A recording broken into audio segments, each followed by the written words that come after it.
Right breaking news చూస్తున్నాం. వాహన తనిఖీలో భాగంగా శ్రీకాకుళం జిల్లా పైడి భీమవరం వద్ద నకిలీ కరెన్సీ కలకనరేగింది.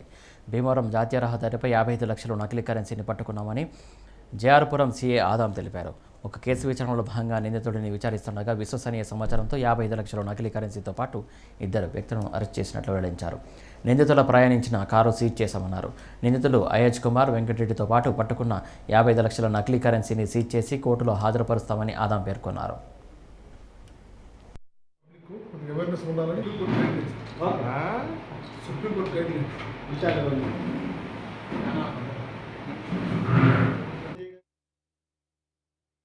ఐడి భీమవరం దగ్గర వెహికల్ చెక్ చేస్తుండగా మాకు ఆల్రెడీ ఒక వ్యక్తి ఏమో అరెస్ట్ అయ్యాడు. వాళ్ళకి ఇచ్చిన ఇన్ఫర్మేషన్ మీద వెహికల్ చెక్ చేస్తుండగా మరొకిద్దరు దొరికారు మాకు. దాంట్లో గనగల అజయ్ కుమార్ ಅವರು, కంపాన వెంకటరెడ్డి కర్ణాటక వీళ్ళు దొరికారు.